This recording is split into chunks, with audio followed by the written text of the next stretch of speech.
She said, "Fuck you."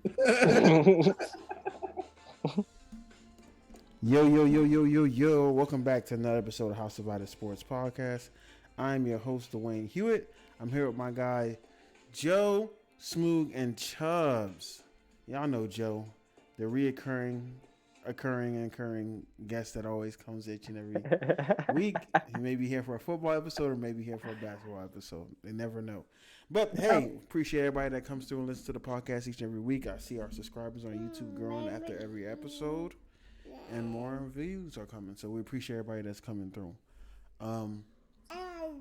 Before we get started, anything y'all want to say to the people?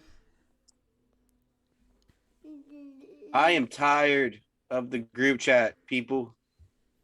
Tired of it. And that is where we're starting off. So there's been some heated conversations in the group chat this week. And I hate that we bring it to the group chat and not bring it to the podcast.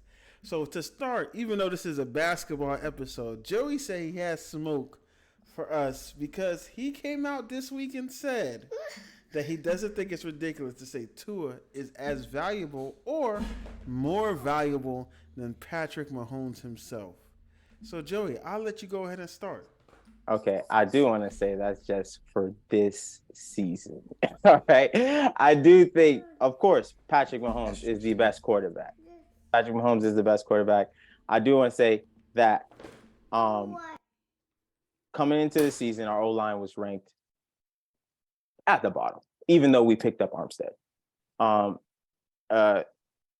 Tua coming back. Our offense is now ranked top. Our O-line is now ranked top 10, and that all came through the O-line saying that it's Tua, calling out the protection and things like that. Tua has been balling. So we have seen what he's done. He had three. You guys also. Oh no, I'll let you. Go ahead. No, he does have an all-star. He does have an all-star. All-star left tackle. Two really good players in offseason for the offensive line. But also check this out. When Tua wasn't playing, he was having bad games.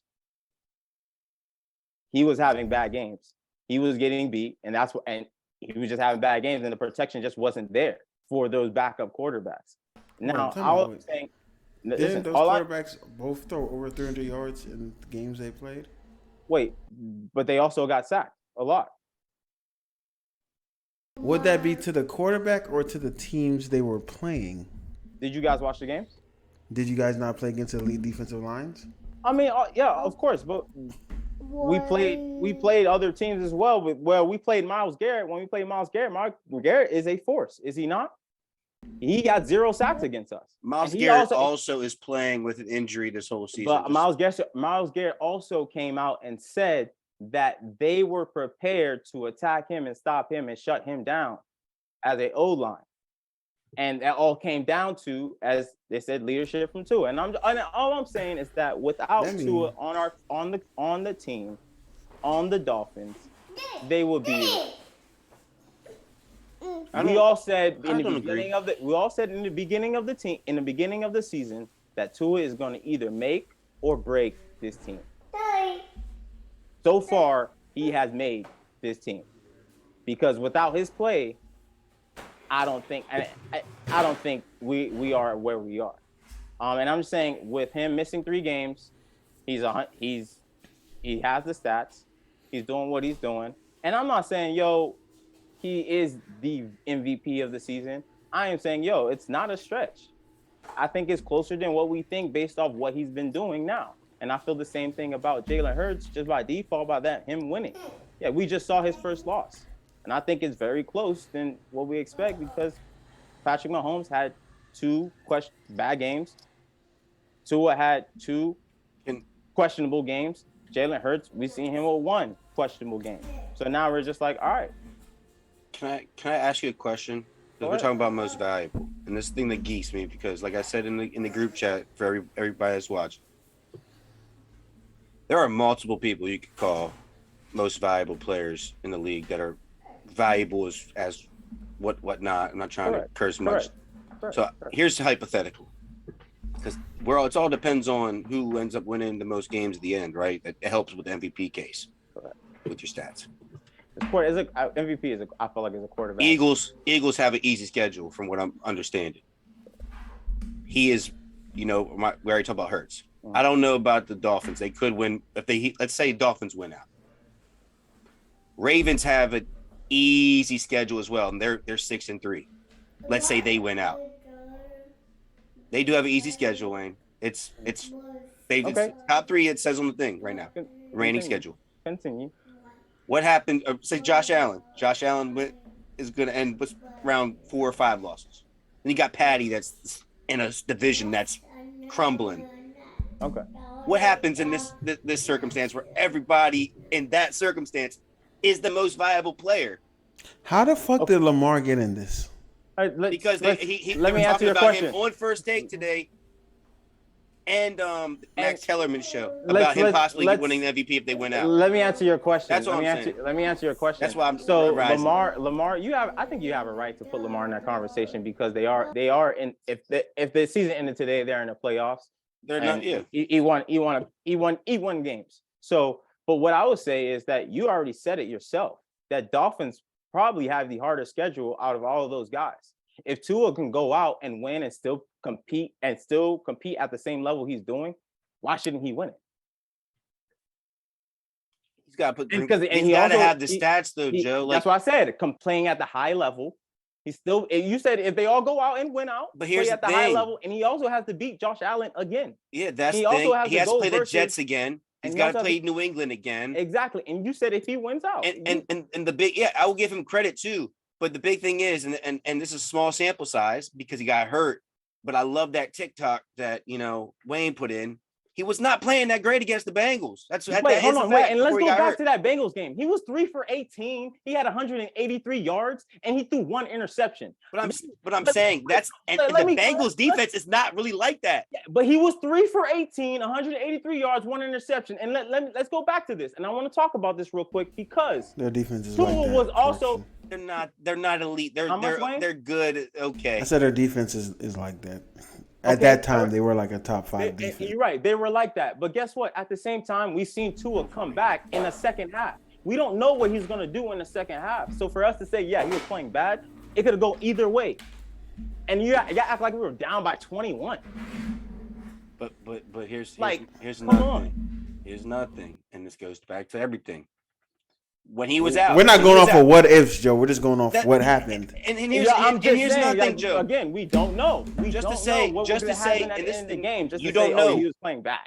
You don't know that if Tua doesn't play, you guys don't have similar record, if not 500. Because if Teddy didn't play, and we lost 2 games, 3 games. Teddy almost won that game against a good Vikings team.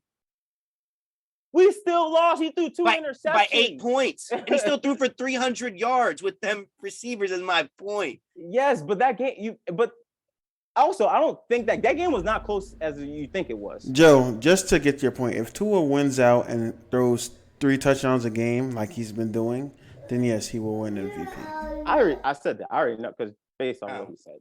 We'll see what happens. Because he has to beat Josh Allen again. Here's the thing. Has to go through. There's a lot of things that need to happen. A lot of things need to happen. I'm tired of talking about Tua. That's why I'm so tired of talking about Tua. Tua winning MVP is not a far-fetched thing to say, but there is no way that Tua wins MVP if he doesn't win a playoff game because that's a regular season award. It's a regular season award. It don't tribute though, D. I'm sorry for cutting you off. It don't tribute. It really don't. Regular season award. All right. Let me say this. Ravens lost week 1 in the playoffs. My thing with Tua is putting him in a top tier category. I've never the MVP talks wasn't a thing until most recently. Value, every starting quarterback is a valuable asset to their offense. That's just a fact. To say he's more valuable to that offense than Patrick Mahomes is to the Kansas City Chiefs or Josh Allen is to whoever, you can't really say. Because, again, every quarterback adds value to their team. Preach. My thing about Tua is that when I first critiqued Tua, I never said that he was or was not a good quarterback. And, we all can attest to that.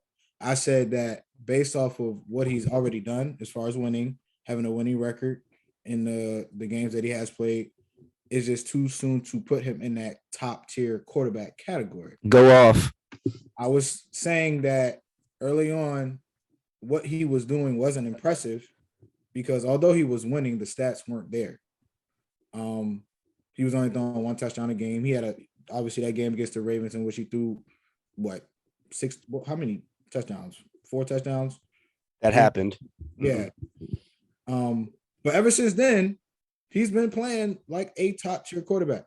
And that's this season.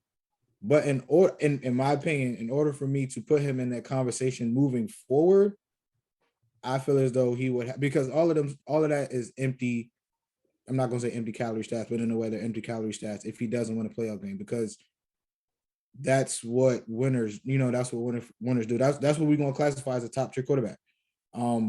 We've seen Josh Allen do it. We've seen Patrick Mahomes do it. We've seen Lamar Jackson do it. Now, if Tua makes the playoffs and wins, okay, now he's in that conversation. MVP, I don't know. I can't say because you will have to. I think you will have to go off of stats as well as wins.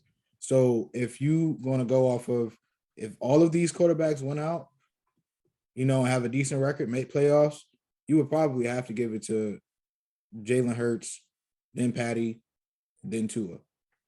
Because Tua, and I know y'all hate when I say this, that's what he's supposed to be doing with what he has, bro. Mm-hmm. And it is impressive. I'm not discrediting it, but it is what he's supposed to be doing when he has what, Joe, you stated that's one of the best, that's probably the best duo, wide receiver duo in the league.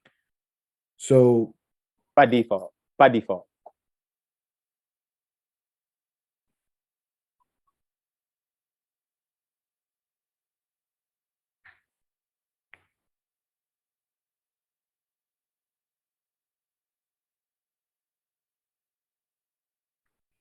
If we looked at that game he lost against the Redskins, that wasn't his fault.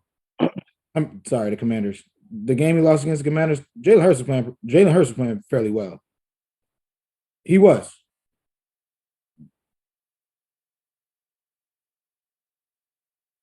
But that's better than throwing picks.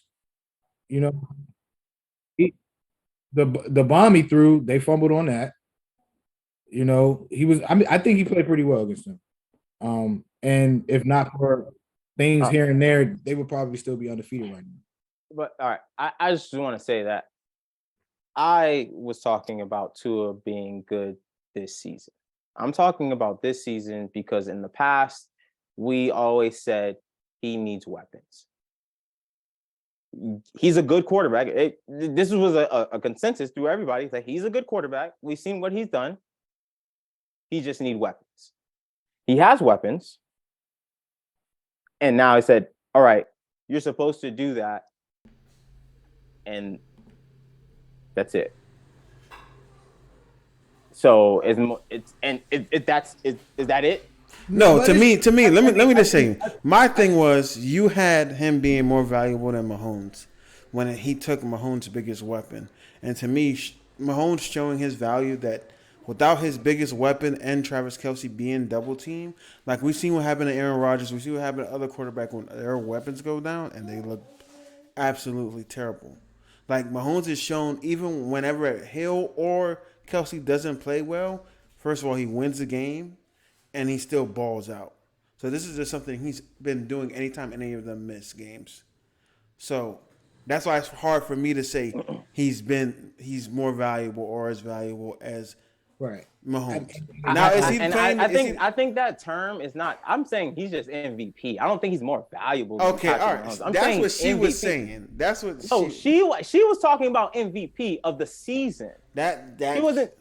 That's she's not talking about like as a player. No, she's talking about crazy. Valuable this year. Yeah. Nobody. That's ridiculous. And I'm talking about this year. Like no, that's not. If you're talking about this year, Mahomes has definitely displayed his value. Like, I mean, yes, he did, and I'm not. What I was saying also was that, I don't think she was like too far off. I think she's like, I think you have arguments for Tua. You have good arguments. To me, it wasn't even the Tua thing. It really was just she named the top 2 MVP candidates, and Patrick Mahomes' name wasn't in it, and I thought that was very weird. I understand that. I honestly, Jalen Hurts will be my third option. But to my point was like, okay, is it we just give him weapons and right? It's just the fact that he got the number one weapon. You know what I'm saying? Like no. Hold on, wait. To me, every quarterback needs weapons. They need that. Let's go back. But the number one weapon. Whenever did you or Chubbs call Tyreek Hill the number one receiver in the league? Who?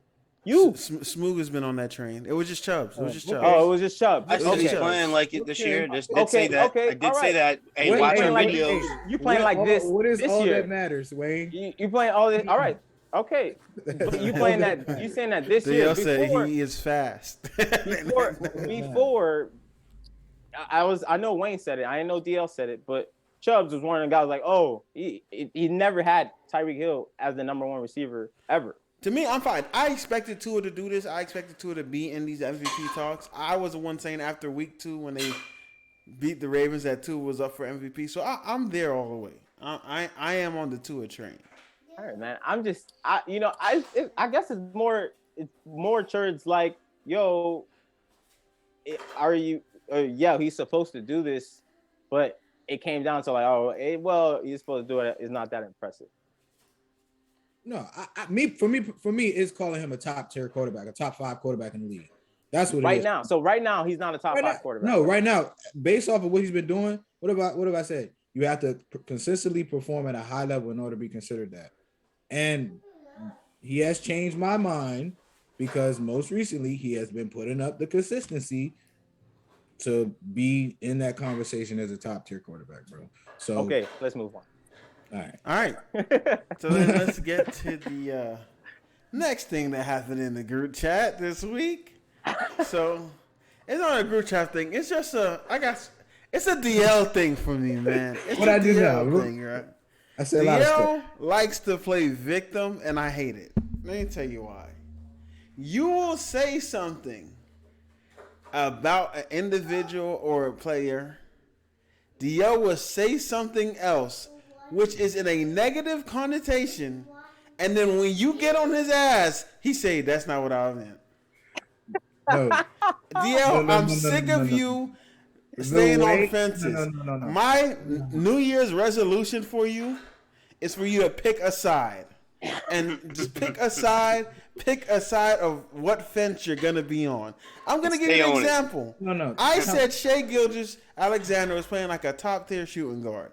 We're not gonna get into guard argument. Pause on that statement. We're not getting into the guard argument. Pause on that statement. You have to pause on that statement because you said that statement while posting the fact that he scored 42 points that night. That wasn't why I saw. First of all, I knew he balled, and I found the highlight of him cooking. Dwayne. And I said, "Hey, top 3 shooting guard last night." And the first thing he said was, "Recency bias kills me." Like, what are we talking about? Like, that was crazy. So, and then his next statement was, wait, let me finish. His next statement was, because somebody said, you hate and he balling. He said, balling without a doubt. But Tyrese Maxey's 40-point performance was more impressive than me. That is so much hating. And one good thing, and then he's going to say, oh, you saying I'm hating. Bro, let me explain. You posting that with that statement attached to that photo would imply that you are calling him a top whatever based off of the fact that he dropped 42 points. Again, my next statement was he's definitely balling, no doubt, but he's balling because he's averaging 32, not because he dropped 42 points. Like Shai Gilgeous-Alexander has been balling. And did it say 42 points? I was showing the game winner. That's what I was showing the game winner that he hit, which was like the third game winner he hit so far this year. Well, I was watching the game, so I knew what he did. I knew he dropped 42 points. So I was under the impression that you were saying that he's that based off of that 42-point performance. And I was just like, well, when Tyrese Maxey dropped 40 points, we didn't hear about that. I don't think that's more impressive. And we did hear about that because I did come in the next podcast and say he killed the Raptors. So that's what you said. You wasn't saying, oh, he's a top anything. You know what I'm saying? Because he's averaging 20 points. Yeah, once, right? That's good, bro. Play with James Harden and Embiid, bro. That's good. What you mean? Yeah, but James Harden been hurt for a month. Is he a better? Say the next thing y'all gonna say is, "Oh, so you think Tyrese Maxey's a better player?" I know your basketball knowledge is better than that, so I wouldn't assume that. So. No. I asked who you think is playing better. That's what I asked. Between them, that's not even a question, though. That's okay then. So I'm saying, why did you bring up Tyrese Maxey? That's my point. Because again, Dwayne, that's like when Kyrie posted that film that had. You know what I'm saying? You got, bro. That's what applied to me. I was like, okay, well, he's calling him a top because he dropped 42 points. I mean, even freaking Buddy from the Cavs a couple years ago dropped 60. Are we saying he's like, come on now? So, but nah, see what you comparing him to? Like, that's crazy. Because we all know Shea is nice. Like, we knew Shea was nice before that. So it's not no random guy dropping 40. This is someone we know is nice. Dwayne, if you would have just said that and not posted that photo or the video, I would have not commented at all. You know I wouldn't know, bro. But that's what it implied, and that's why I feel like the video is context, bro. Yeah, it's like showing evidence of what I'm saying. Like, yeah. But yeah, that was it. Then we also got in a huge argument about, is James Harden the point guard of the 76ers? Which I'm not gonna bring that because it was too long. But James Harden is indeed the point guard for the fucking 76ers. I just want y'all to know he's the point guard.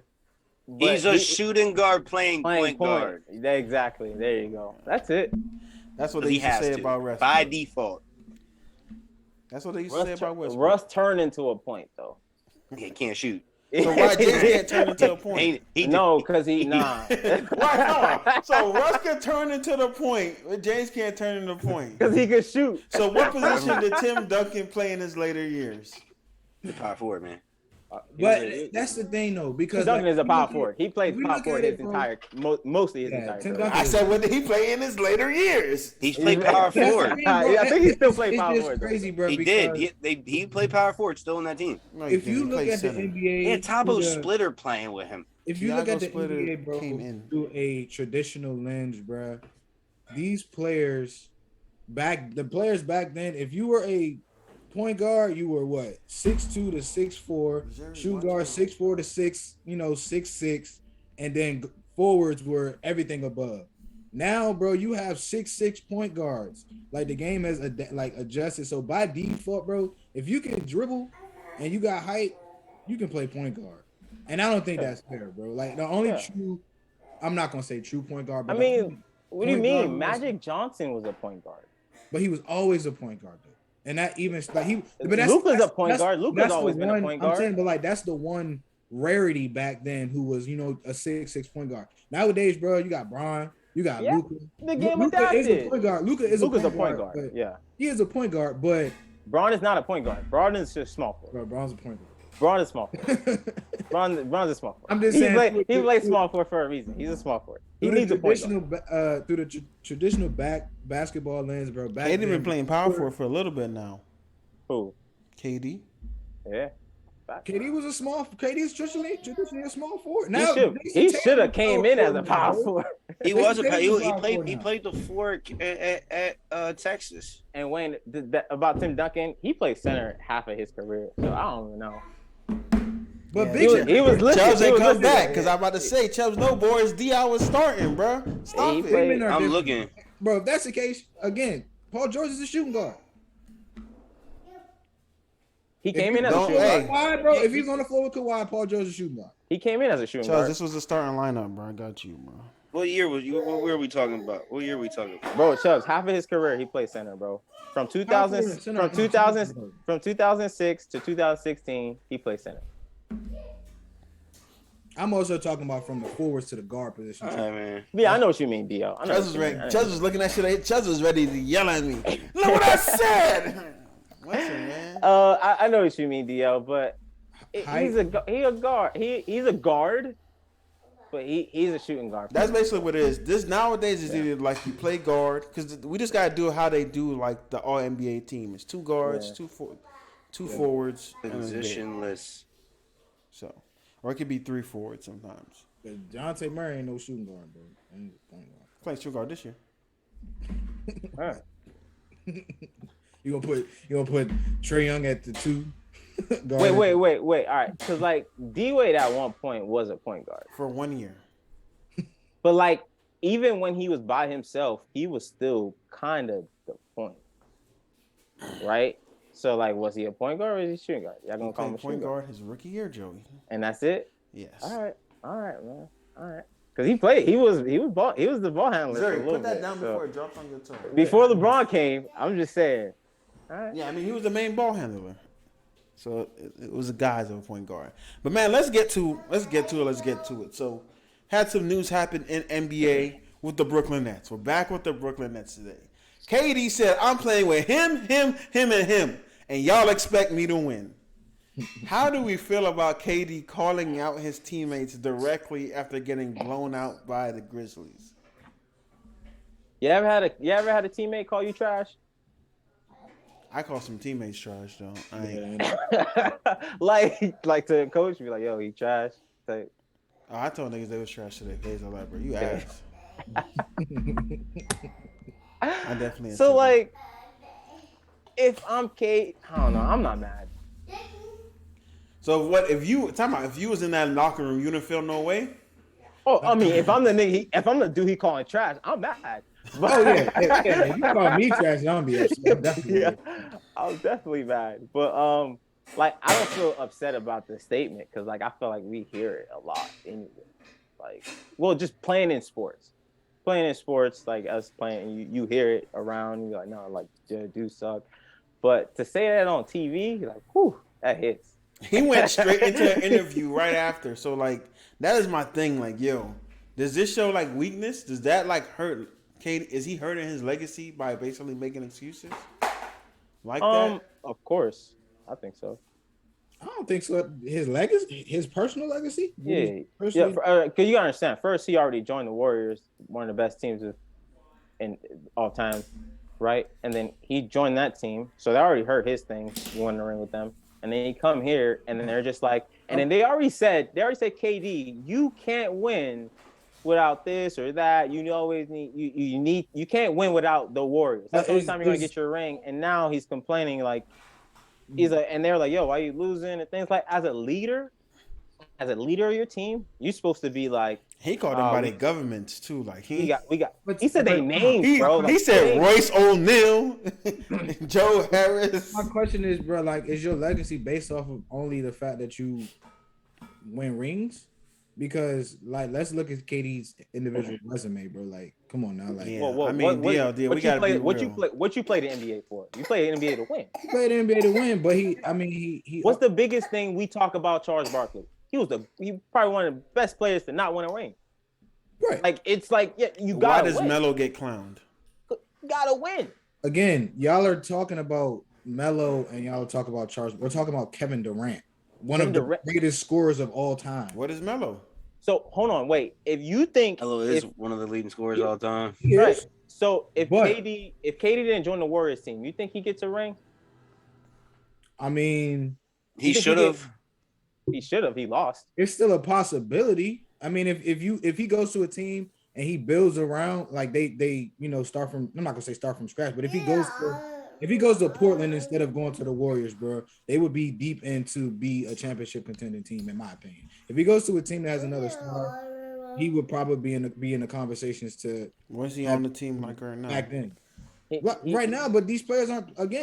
He was just on the team with another All NBA player when he left the Warriors. When he went to the Warriors. Mm-hmm. Russ. He was with Russ. Yeah, and they went to the championship and they lost to the big three, bro. That's why Joey said, do you think he'll win? Yeah, he had his chances. Because at that time, Damian Lillard was not better than Russ. Again, bro, like the only person that was better than Russ at that time at the point guard position was Steph Curry. Bro, my point is this, bro. We're acting like the reason why KD isn't winning is because of KD. Like, again, last couple years ago, he was the reason. He was a big toe away from making it to the finals. You know what I'm saying? Like, we can't blame. Then he came back the next year and got swept.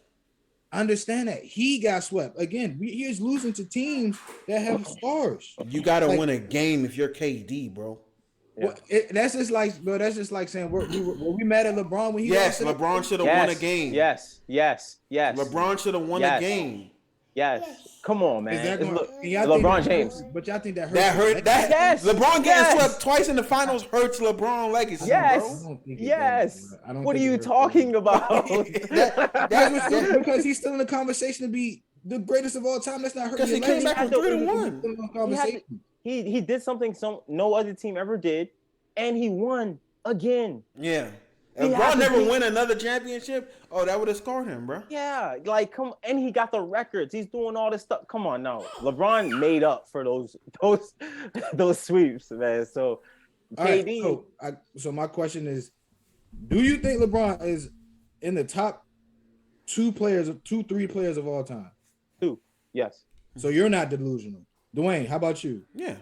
Anybody else who thinks otherwise is delusional because there's a lot of people that don't got him top 2. That's crazy. We know. But y'all call me delusional for not having Kobe top 3. So that doesn't hurt his legacy though. If we're still calling, I don't think it hurts his legacy if we're still calling him top 2 players of all time.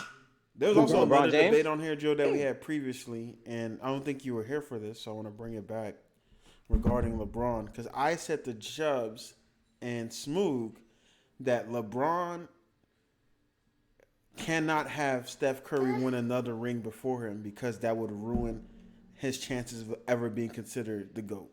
Agreed.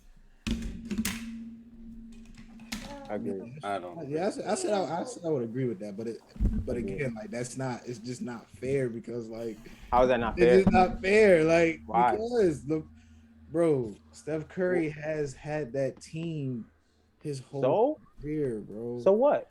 And if we look at the losses, look at your face. I'm confused. So what? Look who LeBron had to go against, bro, and look at the losses he had, bro. Wait. So I don't understand. You don't think Steph Curry is like, I gotta play LeBron? Yeah, but you don't think these other players like I gotta play him? Like, come on. Like you acting like Steph Curry is the best player in the NBA. He's not. But when you have to only play LeBron, that's easier, bro. Like he has AD on his DL, team. I agree with your points, but at the end of the day, when you look at it, and we can't call LeBron the GOAT if in his era, like I said last time, someone won as many or more rings than him. Bro, I can call him the GOAT. I completely understand that. Why people wouldn't. Like Chris said, I would call him the GOAT. But I'm still calling him. You don't discredit. The GOAT of all time, or just his era? Four-time scoring champion. You don't even know if you can come to go to his era. He's a 4-time scoring champion. LeBron been in 10 straight finals, bro. Like, come on, bro. Like, that's wild. That's wild if we just gonna throw that all out the window because he Curry got what? How many rings? 4? They both got 4. He got 4 in 6 years. Yeah. With that same team, though. That's what I'm saying. Like, LeBron that's impressive. My point is, LeBron should have 7, at least 7 of the 10 that he went to. And that's his fault. It's not his fault. The fact that Kyrie got hurt, bro, that's not his fault. The fact that the Warriors got KD, bro, that's not his fault, bro. Like, come on. Listen, man. LeBron stayed with Miami, he'd be all right. He left. What more do you want from me? Like straight finals, bro. But again, I said LeBron made up. Again, bro, his first loss when he was playing with the Cavs, he lost to the Spurs, bro. Like, yeah, okay. Next best player being Eric Snow, Larry. He got swept though. He didn't win a game. Not one. You don't. That's like again. That's bro. That one. Allen Iverson got swept. You blame that loss on Allen Iverson? He made it to the final. Allen Iverson never been back ever since. He won one game. Yeah, he did. Allen Iverson was crippled most of the year by his roster that he had. And he played Shaq and he balled, Kobe, bro. Like, come on. Like, are we gonna hold that against AI that he was playing? But AI got a game. He won though. AI won. I don't care, bro. That does not matter, bro. Like, LeBron Cavs team was better than AI's Philly team. Oh, it's 3 games away from winning. Come on, bro. He won a game, bro. He won a game. LeBron had a better team than AI when AI won the championship. I mean, I get why the conversation would be what it is, but like, I'm just like, bro, like, you cannot. I don't think it hurts his legacy, bro, and that's crazy. KD's his legacy already hurt. KD, yeah, because he failed in Brooklyn. 4-time scoring. But shit. I won't say it failed yet. So Yeah. Kyrie Irving is set to come back on Sunday and play. But more importantly, my dog Ben Simmons looked amazing. The best he's ever looked. He probably Double scored 10 double. points. He had 12 points, 13 rebounds, 7 assists. He attacked the rim. Got into foul trouble, so he fouled out. But I'm calling it right now. On Sunday, with Kyrie returning, Ben Simmons will post his first triple-double. So what do you guys think about Kyrie coming back, and what do you guys think of the Ben Simmons performance yesterday? I'll give Ben Simmons some credit, where credit's due. Still can't shoot for anything. He's not scaring nobody. But you know what? That's a positive game because people were getting on him. I've been getting on him because for his play this year. So I'm glad to see a little bit of positive play because you know how he is. He's a very sensitive player. He gets hurt feelings. Shuts down when people get on him. Kyrie coming back is only a positive for the Nets in my eyes. You get a scorer and another ball handler. It's not just Ben Simmons has the ball in his hand. You know what I mean? So, I mean, it's always a positive when you're adding a superstar back to a roster. A what? Oh, man. See, you like how I just... He's not I think superstar, Kyrie bro. went Make it outside, good but I'm not standing up to him. So, but I'm glad he coming back, bro. But definitely gonna help. Again, I ain't watched last night's game, but I think they was playing the Pelicans a couple nights ago. Mm-hmm. It was. And they was playing pretty well, and they was playing through KD. When KD can be, the facilitator, run offense through him. I thought they was doing pretty good. Again, I haven't watched them in a few nights. Ben Simmons, 12 points, 13 rebounds, and whatever. That's not impressive to me because I feel like, especially, it's not impressive because here's why. Because when he's the next option, which he should be, and there's no doubt about it, he should definitely be Coming off the bench, bro. He shouldn't be. That's the problem. He shouldn't be coming off the bench. Ben Simmons has shown to be an all-star caliber player. He is what we call one of the best defenders in the league. I'm not gonna say a decent two-way player, but he's a average two-way player. So I think he should definitely be averaging at least 15 to 20 points a game, on top of being able to guard the best defender, being able to get rebounds, assists, get the ball out of KD hands a little bit more. He should be the next option. I think. Maybe down the line he will, but that's what I'm saying. It's been 3 weeks of basketball, and I feel the media, and we're the media now. This is the part of our job. Like, we've been harsh on him. I feel like everyone has been too harsh on a guy like Ben Simmons, especially when we say we care about mental health, and we've been mentally messing up a guy who said he's had mental health issues. So I think building his confidence, helping him feel better, is only going to get better as the season goes on. Yeah, I might get that, but I just don't want. Again, it's just gonna go both ways. Oh well, we're praising him right now, but when he starts slumming, oh well, he has mental health issues. Oh well, he this, that, and the third. Like, let's not get all happy-go-lucky because of a 12-point game. I think if anything, he should be at least scoring more. He should be taking the ball out of KD hands more.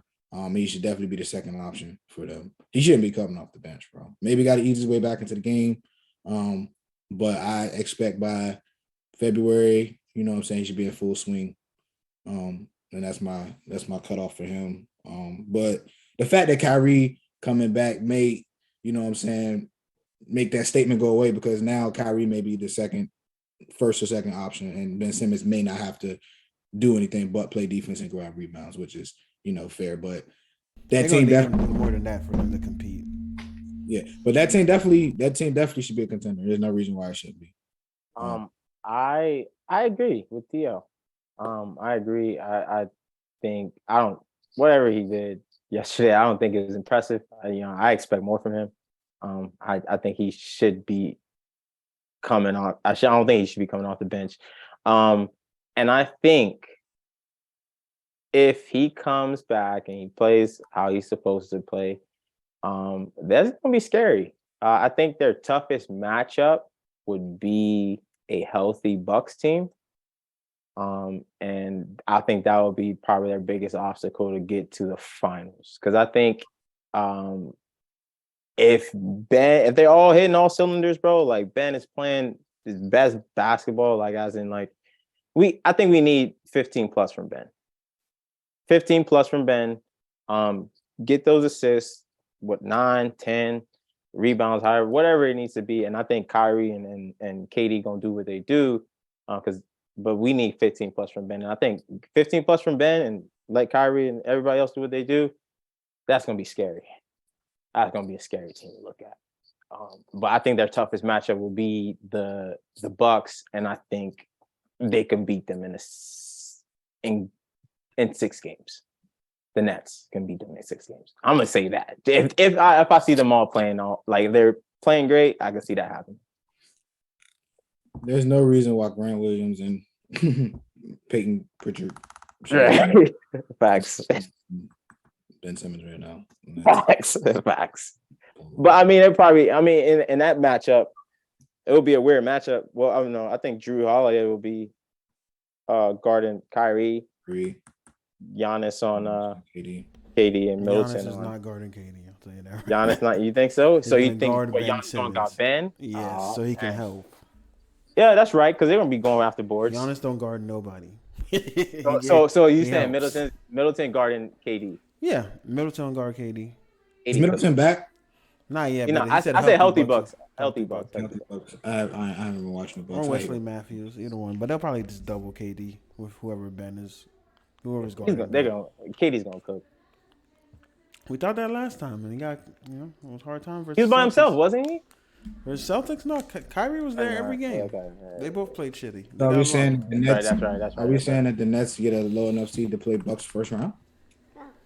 I'm not being high on them. I'm still super low on the Brooklyn Nets until I see something. I'm saying that if best case scenario. I still think that it's probably gonna get blown up before the trade deadline.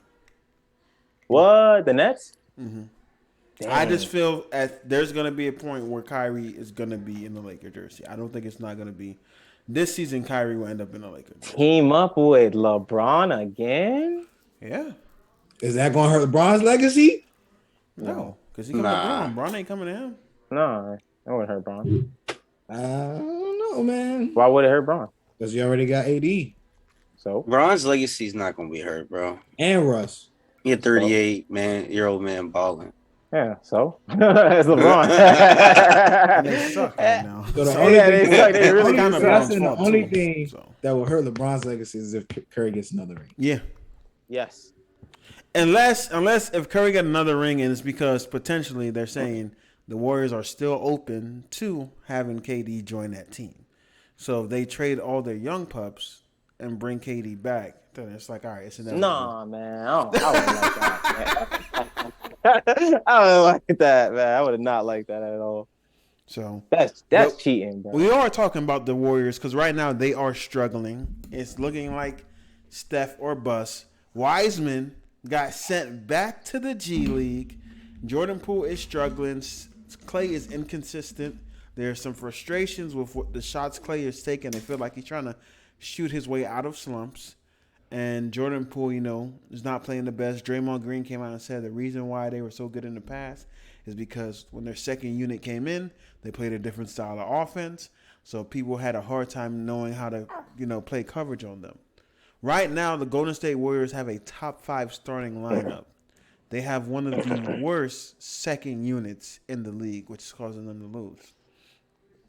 So my question to you guys is, should we be worried about the Warriors? And should they try to trade and trade the young pieces to get some vets?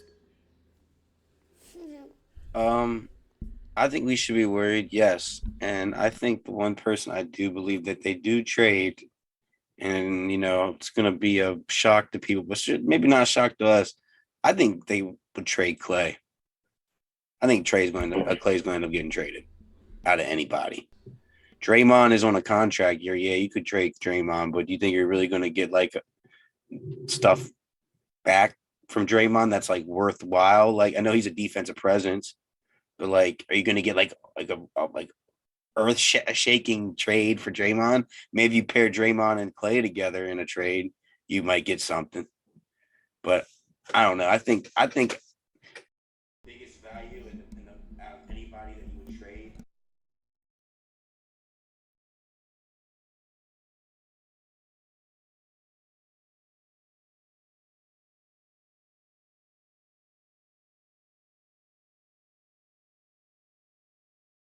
See Steph.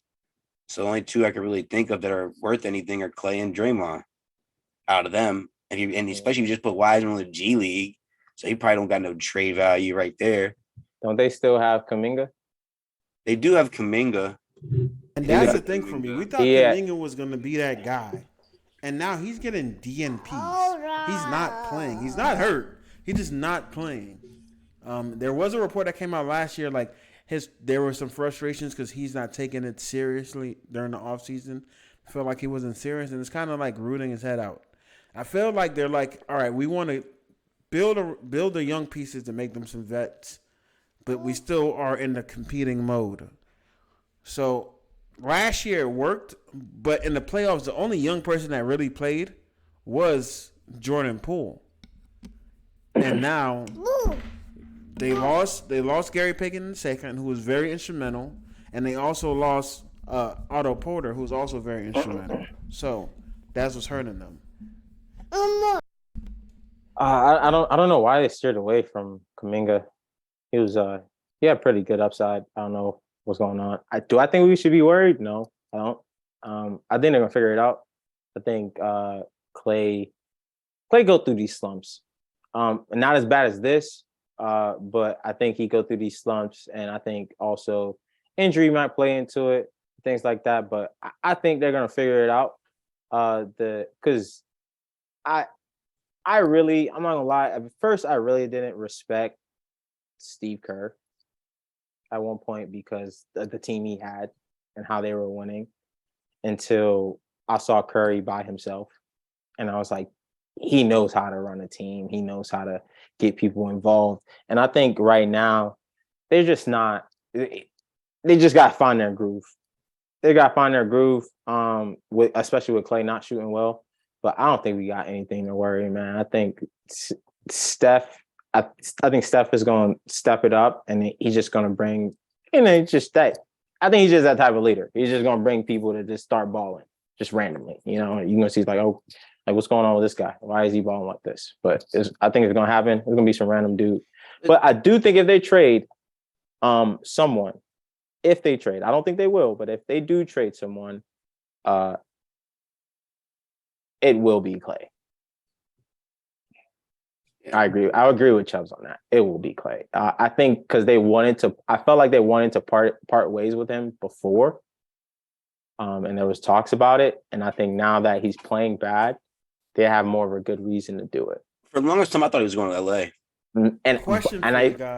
I think there's teams out there that need a person like Clay. But if his defense is not the same and he's not shooting the way he's supposed to, and it's been like that since he's gotten back, and we just he's not moving the same. What is his realistic trade value? Bruh. You traded for Duncan Robinson, man. I think Shooter. we can't. Strictly. I think we can't deny, because like we understand he's coming from a injury, 2 injuries, for 2 injuries. Now it's always a big like what if, like yo, what if he goes back to what he was and he's on a different team and he's going off. And I think sometimes we do have to value that. We also have to value his championship experience. And what he brings to a team, because he probably can bring some type of leadership to a team and some type of experience, because he's probably knowledgeable about the game. The man's been in many games. Big time game. So I think his trade value is up there. I wouldn't say very high, but I would say, he's on that threshold of like in the medium to high. He's like right there. Not very high though. But I think he does have some trade value for them to trade him. For him to trade him. So the question of should we be worried? I mean, I hope I'm not worried because I had the Celtics and the Warriors running it back this year. But again, like Wayne said, they have the best starting five right now as a whole. And I think it is kind of too soon to hit the panic button. Mainly because 3 is worth more than 2. All shooters go through slumps. Andrew Wiggins, he's a good two-way player. We know what Steph Curry can do. We've seen what Klay can do when he's hot. Draymond Green's a good defender. Kevon Looney, good defender. So again, their starting 5, is straight. Jordan Poole, that man probably still concussed. I don't know why he playing like that. From the punch? From the punch. I think he will get together too. Change the world. But I think Steve Kerr, it's still early on in the season. The West is hot right now too. You got a lot of good teams in the West. They are competing. And just kind of early. As far as like Klay goes, I'm gonna say this, and it might be a hot take. If Klay, I agree with y'all. I think the asset to trade would be Klay, but you will have to trade something else with him. Because I agree. Regardless, Klay does not go to any other team. I don't care who it is. I don't care who he's playing with. He doesn't go to any other team and have the same impact that he has with the Warriors, bro. The way that Steve Kerr runs that offense. I don't know about that. I can't say that. If he's playing at the same level, like he's shooting well and doing, he doesn't need to be a spot up shooter on a team. He could be a spot up shooter. He could be a JJ. Listen. He is this. He might be the second option. Would y'all say he's the second option? No, right or wrong. No, I don't even think he's second option no more. Right now, no. I think he's a third, maybe fourth. No, he's probably third. Klay is probably the second best three-point shooter in the game of basketball right now. And that is because of Steph Curry. It's because of how they run that offense through Steph Curry. Klay is not an ISO player. Klay is not running around screens being the number one option, creating an offense on any other team. I never expected him to be a number one option. Yeah, and that's what I'm saying. Like, he's not going to go to any other team and have that same impact because on the Warriors, you have to let him come to the Heat. Why wouldn't he have the same impact? Because if he was already a second or third option on the Warriors, he will be a second or third option on any other team. Mm-hmm. And so people are going to run screens for Klay to shoot. Listen. A second and third option for Curry is different from being a second or third option on any other team. That's what I'm saying. And why is that? Because Steph Curry is predominantly running around screens. Klay is setting screens from other players, and you're living with. I feel like on other teams, you will live with people getting the shots that Steph Curry, that Steph Curry takes because they're not liable to hit those shots like Steph Curry. And Steph Curry doing that for the Warriors creates shots for Klay Thompson. When you're not worried about the next person who Klay Thompson is playing with on another team, he's not going to have that same impact. So why? So I understand. He's going to go to a team where they have to worry about like the other player. I understand. So I understand. Like if you go to Portland Trailblazers, he's kind of in the same situation. No, because Damian Lillard plays ISO basketball. Steph Curry doesn't play ISO basketball. But even if they don't play ISO even if he does play ISO basketball, most of the time Damian Lillard is beating his guy. He's going to be his guy. They have to play help defense. Somebody's going to be open, and the ball's moving. I'm saying the way that the Warriors run their offense, they don't play. They constantly run screens. They don't play ISO basketball. I understand. So there's a difference between having to drive and kick than to have to come off a screen then to be chased. So I think they're going to utilize Klay in the best way possible, and they will make him run off screens. Facts. That's why I say probably does. That's all. We run hella screens for people.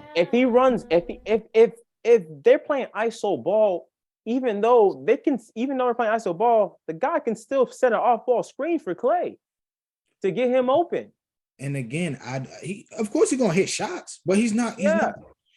We will never see Clay go for 60 again. We will never see Clay go for 50 again. But I think that is completely. If he get the shoe in, I think you're wrong, man. He Freaky, man. Clay not this, you're on. Because he get the shoe in. Clay would just catch that shit and just start pulling if he just get in the groove. Like, yeah, bro, it's over. If you're not in his jersey, he catches.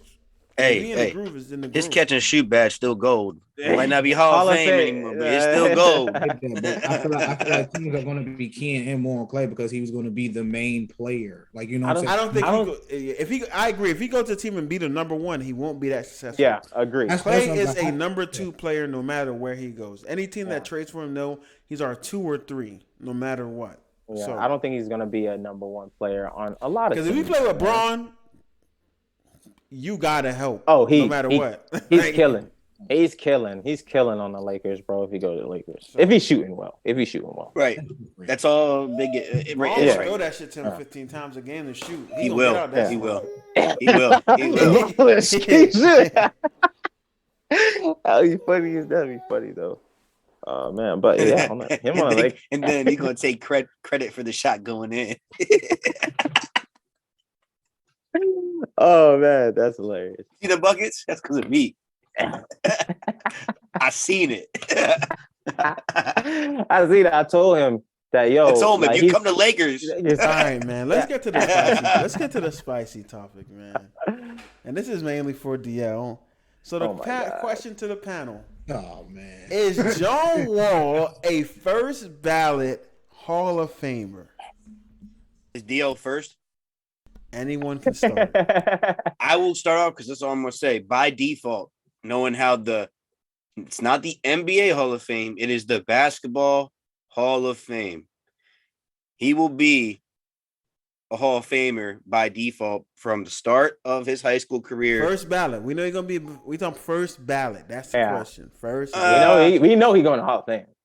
I don't think he'd be first ballot. It depends on who's in his in that group. This is the only thing I'm gonna say. If he's playing the way he's playing well, and he wins a ring, I can see it happen, bro. Because it starts from high school. He was All-American. Yeah, that's the only thing I'm gonna say. And he has state championships, and he has the one and done with Kentucky, one of the best college basketball teams all the time. Didn't win. If he can be a key player on the LA Clippers and win a ring, he's gonna get it. That's okay. But as of right now, if his career ended now, nope.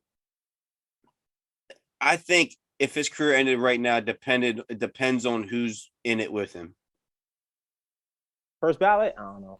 And it depends on who depends. It depends on who's in that cycle. Class with him. Because if you ask me right now, Zuri, stop biting me. How many years you have to wait? No way in hell. I don't. I think it's 4 as well. You gotta say no way in hell. There's no way in hell John Wall is the first ballot Hall of Famer. Oh He's a Hall of Famer. If he doesn't matter right now. Like for me, how Eli, there's no way in hell Eli can be a first ballot Hall of Famer. There's no way in hell I can see John Wall being a first ballot Hall of Famer because there was never a point in his career where he was top 3 in his position. So I can't give you first ballot if you were never top 3 in your position at no point in your career. Not top 5? You can't give him top 5? Top three is like, bro, come on, bro. We can't give him top 5. That's what I'm saying, bro. Top three would mean you made an all NBA team. But again, that is correct. You're gonna. How many all NBA teams does he have? The point is this. I'll look it up. This is why I hate this conversation because he got 0. I know the people that you are gonna put above him, and I can agree with you. But the thing that gives him that gives all of those people that you name the edge is the fact that they were winning, bro. Because you're not gonna tell me that John Wall was not carrying the Wizards, bro. He didn't do anything with them though. He has one All NBA team. He has one. Yep, he did. He was top 3. And again, you said none. He's playing with the Wizards. Bro, if Chris Paul made playoffs, bro. If Chris Paul is a first ballot Hall of Fame. Rookie, 5-time All-Star. John Wall has an argument to be a first ballot Hall of Fame. Don't disrespect Chris Paul. I don't even like him. I'm going off of his 2010 career average, bro. That's what I'm going off. I'm letting you know right now, Dale, that take about to go crazy on TikTok. That's fine, bro. Because what is Chris You know what's crazy? DL been saying that same thing for years, so I know he really believes that. I've been saying that for years. But am I saying that John Wall is better than Chris Paul? Not necessarily. But if we're going off of what you're saying is they're on the same level. That's what you're saying.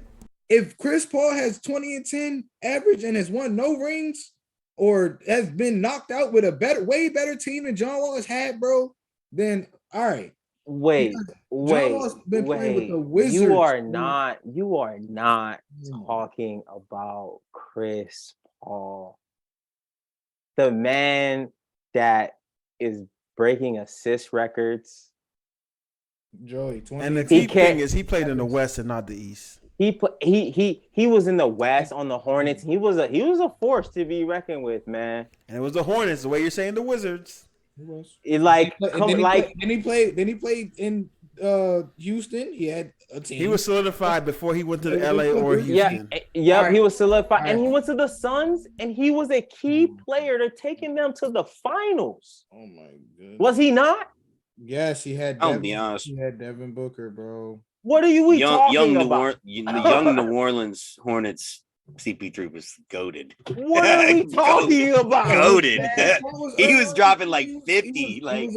Chris Paul is a bucket, and that's what I'm saying. But what he just saying is based on the stats. Based on the stats, that's what I'm going off of. Based on the stats, are we going? Is that how you get into the Hall of Fame? Just stats? No, we got to see that. Then. But why is Chris Paul going in the Hall of Fame? Because he ain't win nothing.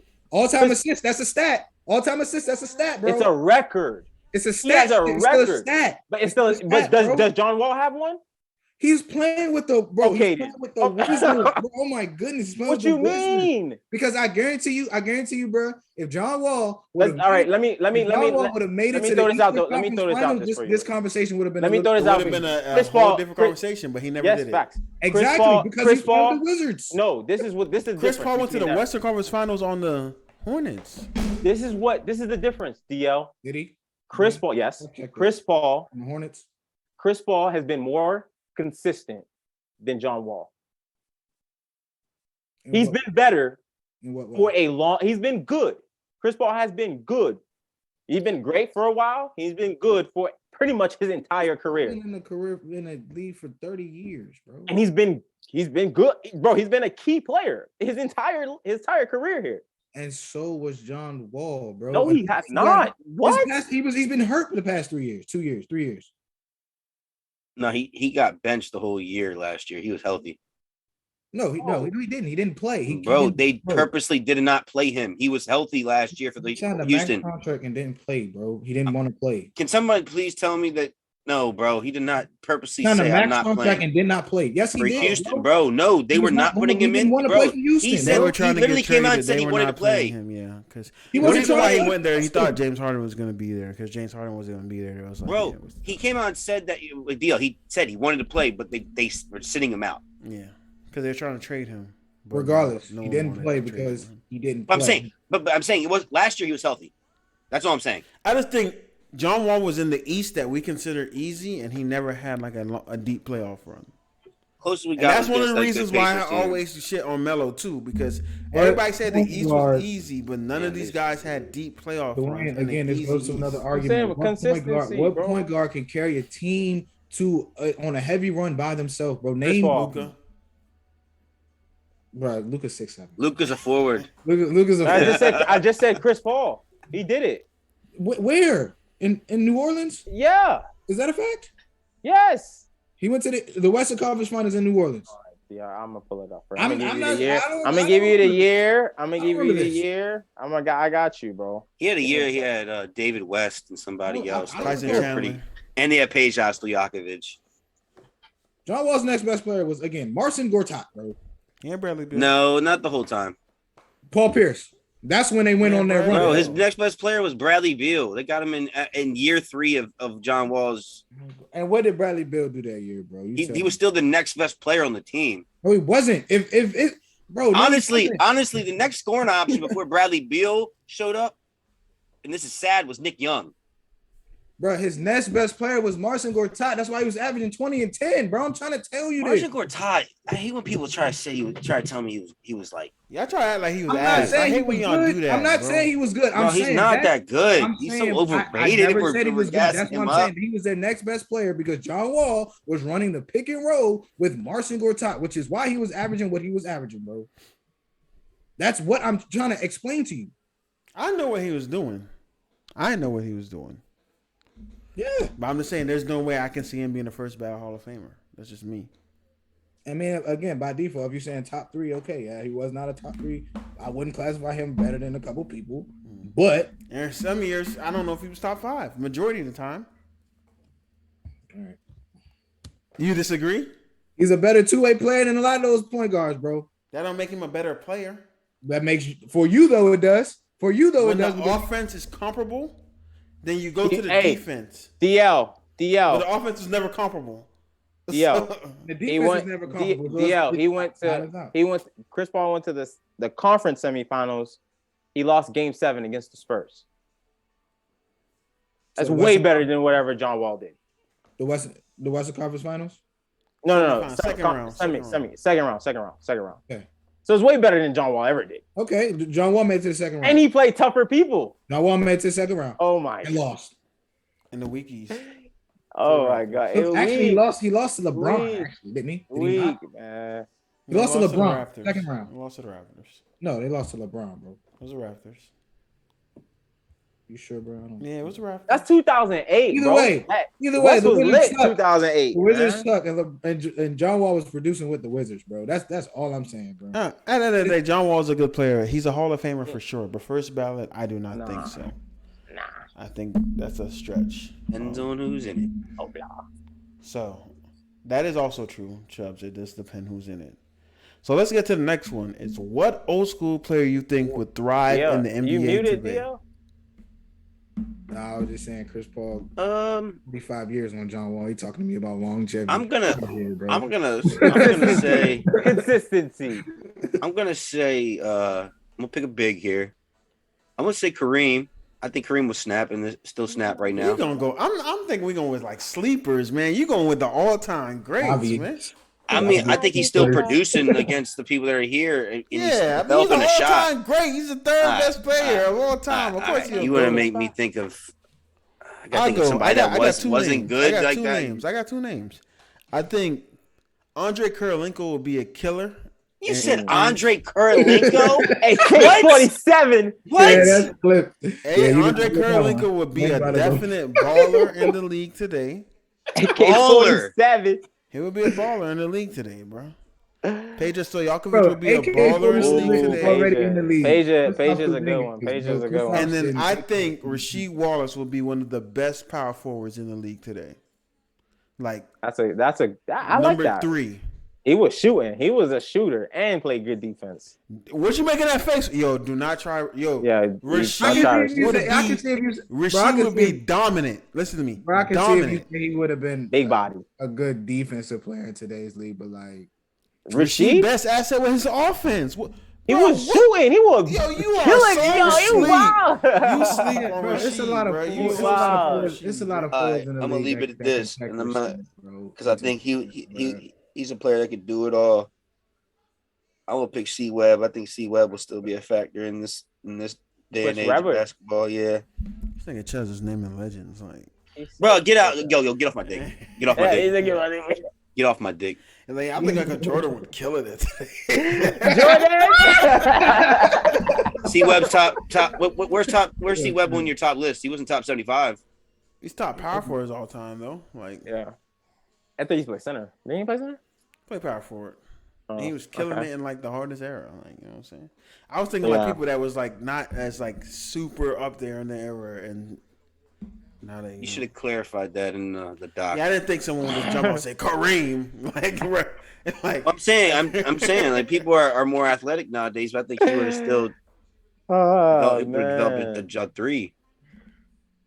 That would have been I more don't know. dangerous to watch. I don't know, man. You got me thinking. I don't really know Yeah, who I I don't would. know mid players. Yeah. You know, I'm thinking of some of the players I used to watch back in the day.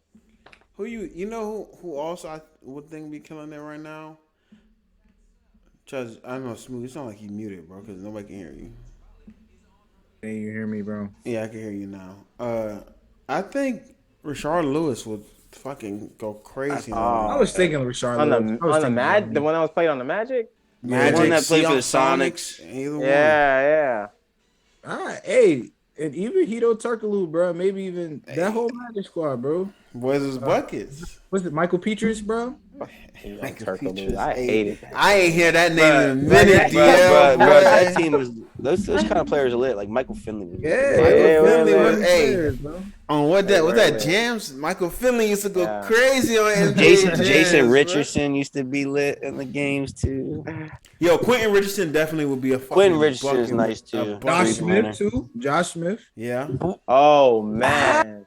Josh Smith was still kind of in this. No, I feel like A Josh little Smith. bit. wasn't I top feel like end, bro. Josh Smith would be what's this guy name on the But Sixers? Josh Smith was prime. Was Tobias still when Harris? LeBron was. Yeah, playing. he beat Tobias Harris. Yeah, Josh would be Tobias Harris. That's crazy. Josh Smith. Tobias was a bucket before he came to the Sixers, though, bro. He would be the Josh Smith Sixers would be, Tobias. I think, in today's era, Josh Smith would be like what Blake Griffin was or earlier. But we're talking about these players. Tayshaun Prince.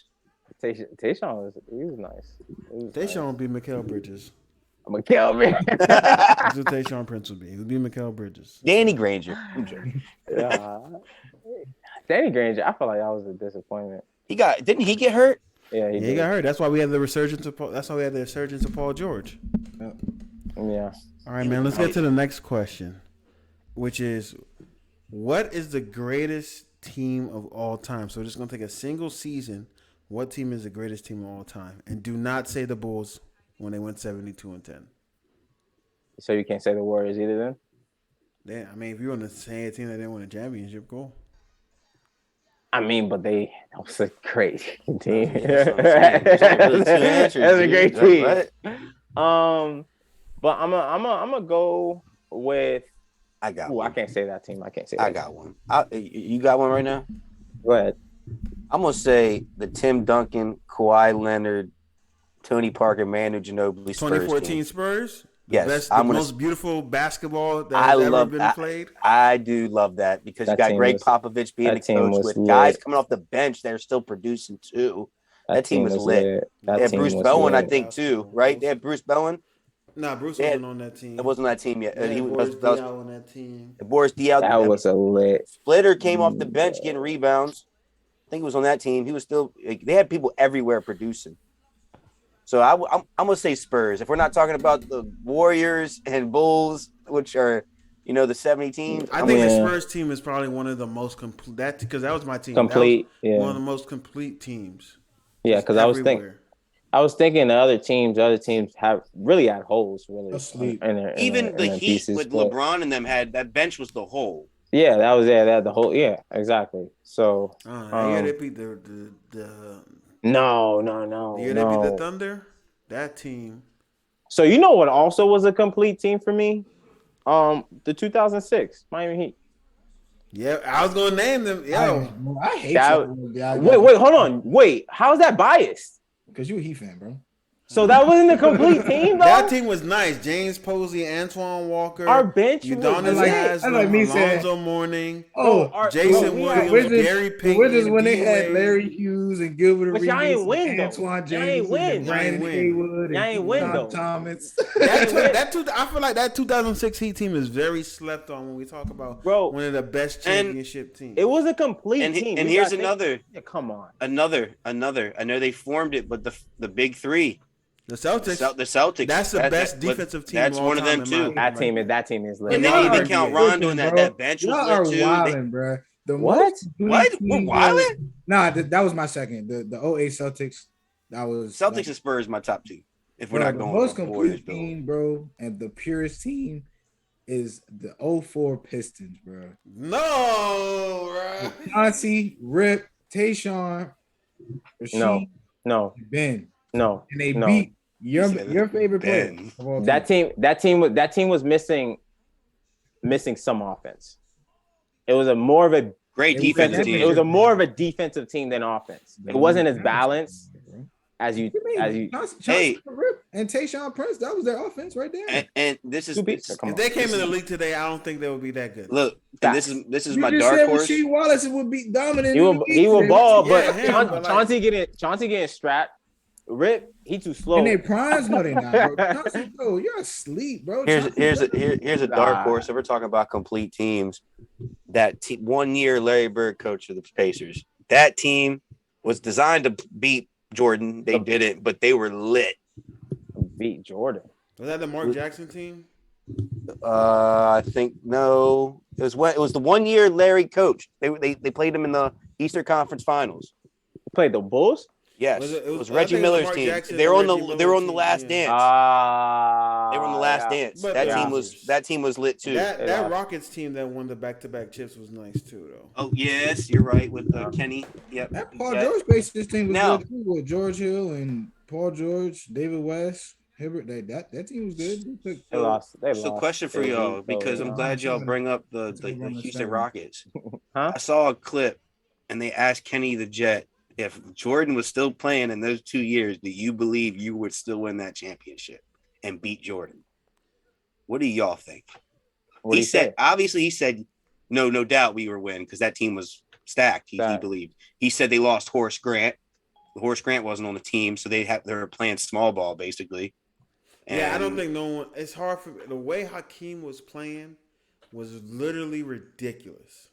Like what we think, how Giannis looks crazy. Hakeem was like Giannis times 2. Y'all think? Let me ask. Y'all think because he heard Jordan wasn't playing, he said, "I'm gonna go crazy." Yeah, bro. Probably one of the reasons too. But they had no big man, and I don't think they had Dennis on those two teams either. So it's just hard for me to believe that they would actually beat the Rockets because I think they would just have zero answer. And the way now, Kareem played defense is really good. If Jordan goes and plays those 2 seasons, right? He was 2 seasons, right? Yeah, and lose. We still call him the GOAT? Probably not. I think he's probably still the GOAT because he comes back and wins 3. There'll be a debate. The debate will be harder, though. It would be easier to debate against him. Yeah. But because he'll come back and three-peat, like, if he would have three-peated, lost, then like, his mind wasn't right. His dad basically got murdered. So, like, obviously. He won, though. He won when his dad died, though. But he stopped playing like the next season. Right. That's right. Clearly, like that kind of affected him in a way, and clearly it did, no matter what happened. And then if he would have came back and won 3 right after, so that means he would have went to 8 straight finals and won 6. Yeah, you still would have considered him the GOAT.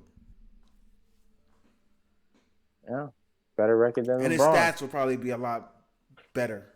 Yeah, because that's 2 years of stats on top of that. So. Facts. That is facts. All right. So next one is which player's career got damaged the worst by injury? So we got Boogie, Grant Hill. We have Penny on here. I'm gonna keep Penny, and I'm gonna throw Brandon Roy in there as well. What do you guys think? Well, you know my answer. I'm gonna say Brandon Roy because Brandon Roy before he got hurt was trajectorying into like one of the top guards in the league, in my opinion. And they got cut short because of his knees. It was his knees, right? Yeah. And he was destined for greatness, honestly. And that sucks, but not to anybody, but Chubbs, that was the worst person you could have picked. Yeah, I'm picking Brandon Roy because I thought Brandon Roy was lit, bro. It was. I want to say Boogie because he was balling, but I'm a say Penny. I think because Penny was lit. He was lit, and I think him getting hurt kind of just messed him up a lot. Talk about Penny no more. That's crazy. Yeah, exactly. I think that was a big fall off. And I mean, Boogie was still kind of relevant. Like, oh, he probably can still do it. He can still do it. He will come back, show you flashes, and he will still get teams to sign him and stuff. But I think Penny's like lost in the. We only hear my rap song. Sad. So he's just kind of lost in the wind, man. So, but I'm gonna say Penny. I gotta say Boogie, bro. Boogie was dropping 50 before he got hurt, bro. Facts, he was. With the Kings. Boogie I want to is say Boogie. second. Yeah. But I don't think y'all realize how good, and I mean good, I mean great, I mean great, I mean elite. When I mean elite, I mean had the entire league afraid of him when he was not injured. Grant Hill had the league afraid. They couldn't believe what they were seeing. When you hear these, like, I just want you guys to go on YouTube and listen to them talk about Grant Hill before the injury. Like, they say Jordan was like, yo, who the fuck is this? Like, that's how good he was. Because he was that big and moving like that. Giving boys fits. Grant Hill would be in top 10 conversations if it hadn't been for injuries. I'm telling you guys that right now. And then to me, Boogie's second because Boogie to me was the best center in the league pre-injury. Agree with that. And I think Penny's self-explanatory, and Banner Roy is just unfortunate. Yeah, that's what it is. He got hurt way too soon for us to judge. Yeah, that's how I feel. Like he got hurt way too soon for us to like fully judge him. So, all right, I can respect that. All right, man. Let's get to our clip segment just to end a few things. So I put this in the chat yesterday, and I told you guys to hold your thoughts before. So it said if you had to start if you had to choose which the first question was between Shea and Ja, but I added D Mitch into it. So if you had to choose one of these players to lead your franchise, who would it be? Is Shea, Ja, or D Mitch? And you have to put it in order of who you would do it. So I'd rather do the cut thing. I mean, we can start bench cut too. All right, let's do start bench cut. It's essentially the same thing. Yeah. Start bench cut, Shea, Ja, D Mitch. Damn, bro. I'm starting D Mitch, benching Ja, cutting Shea.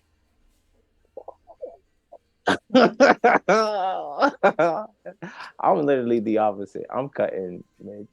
You cutting D Mitch? Wow. Yeah, I'm cutting Mitch. Yo, I did not see that happen. I'm cutting Mitch. Bro, they're all good though. No disrespect. I'm cutting Mitch. I'm benching Ja. I'm not benching Ja. I'm benching Shy. I'm starting Ja. Me and Chubbs had the same exact thing, and the only reason why I have Ja above Shea is because I've seen Ja do it in the playoffs. And then D Mitch is like one of the greatest playoff performers. And he's a two-way. Like he can dribble, shoot, he can do everything, and he's a shooting guard. He can play both. Yeah. You mean well, defense? so can Shy. Can he play defense? He can play defense too. He can play defense too. He can play defense when he wants to. His defense has been a lot better this year than it's been historically when he was. Okay. He's a two-way player. Yeah, I want to say two ways far. I don't know if he's two-way. And I don't know what I say. Like what? But Ja don't play no damn defense either. So it's just D Mitch can shoot the ball. So you see that still? He's stupid as hell. I know y'all seen that still he had. It was ridiculously athletic. That was lit.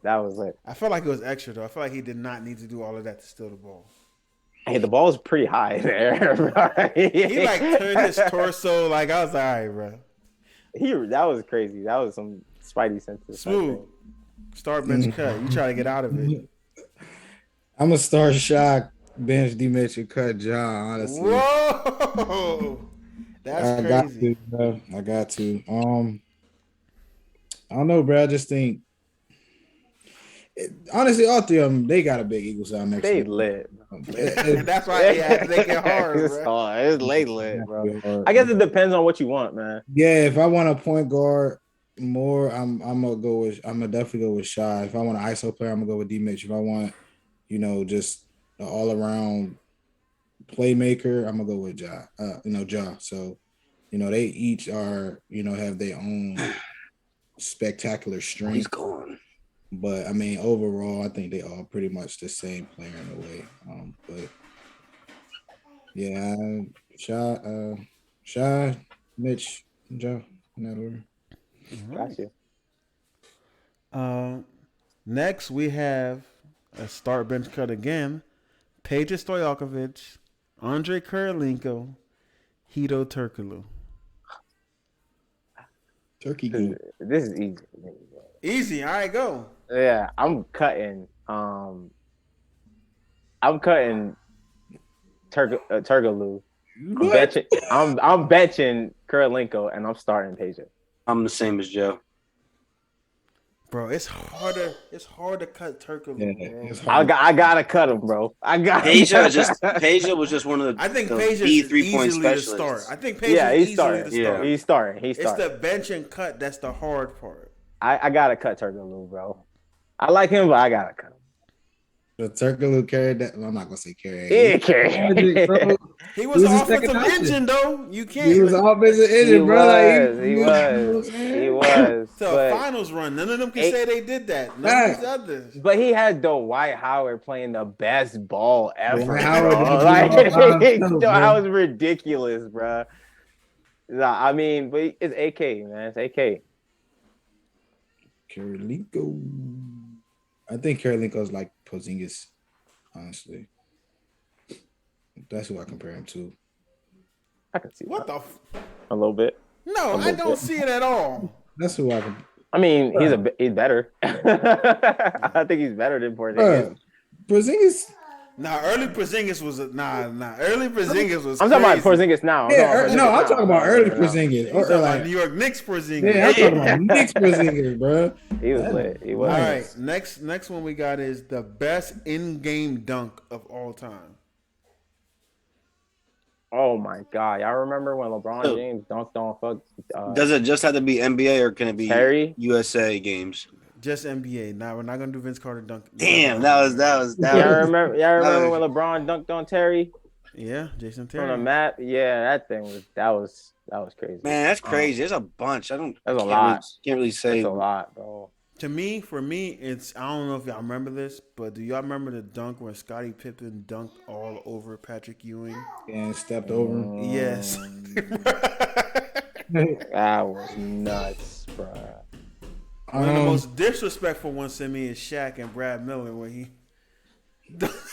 that's not really a best dunk. That's the most disrespectful. Honestly, y'all got what really like set the tone, and it was kind of most recently was when Paul George did that end game between the legs dunk, bro.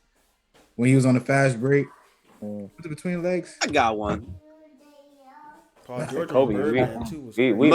Most memorable recency bias. Don't do Luka like that. No, I'm not doing LeBron, but it is recent. It's not, and it's. I said don't do Luka. It was disgusting. Don't do Luka. I'm sorry, Brandon Knight.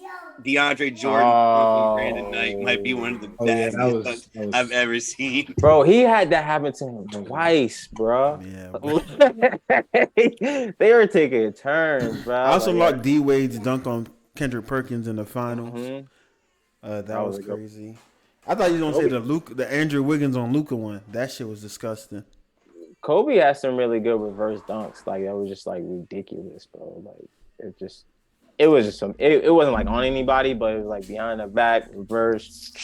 That was pretty bad. So great dunks. But. The NBA did like a top 100 dunks like a couple years ago video. They probably did.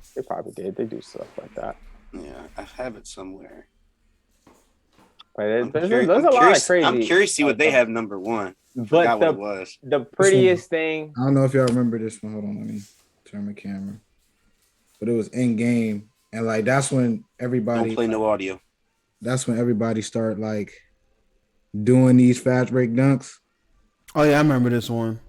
That was crazy. That was crazy. The fact that he did it like in game on a fast break was like, all right, niggas really. Yeah, that's crazy. Man, why I feel like we missing Blake Griffin, bro. He was. You're saying that because destroying people.